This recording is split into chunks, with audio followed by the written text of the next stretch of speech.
I'm filming this video in a hotel with a very interesting and dark history. It's called the Soho House in Berlin, Germany. It started off as a popular department store in Berlin owned by a Jewish family.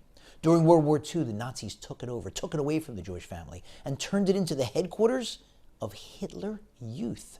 After the war, when the Nazis, thank God, were defeated, it was on the other side of the Berlin Wall, in East Berlin. So the communists took it over and turned it into the headquarters of the Communist Party. After the wall came down, the German government took it over, and they gave it back to the Jewish family, or its heirs, that had previously owned the building. The Jewish family then sold it to a company that turned it into a hotel. But now let's take a look at the Parshat and see if we can find the connection. We're told the names of each of the 12 sons of Yaakov, and we're told that they were born to him in Padan Aram.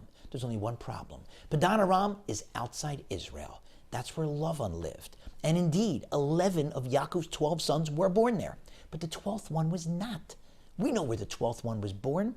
He was born, the youngest one, to his mother Rachel as she passed away.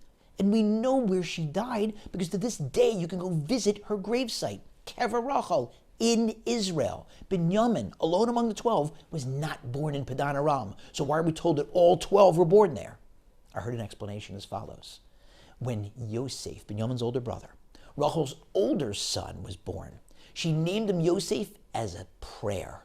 She said, Yosef Hashem li, may God give me an additional son. She knew there were going to be 12 and she desperately wanted to have that last one.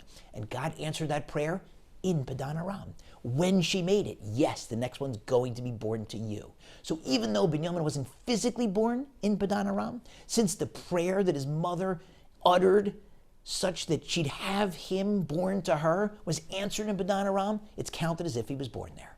And so I can't help but wonder, those Jews in Berlin during the war, living in the capital of Nazi Germany, the hundreds of thousands of Jews who were publicly humiliated, who were tracked down, hunted, transported, eliminated.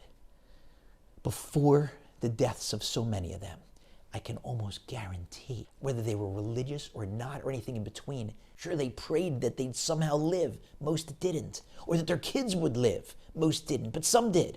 And that the Jewish people would continue, and that the Torah wouldn't be forgotten. And God answered those prayers back then, during the war, which means that the reason that I was able to spend my day today teaching Torah to Jews in Berlin, Germany, capital of Nazi Germany, and the reason that I'm able to film a video right now in a building that used to be the headquarters of Hitler Youth is not because the Jews came back to Berlin, but because we never left. We're never going to disappear. Am Yisrael Chai.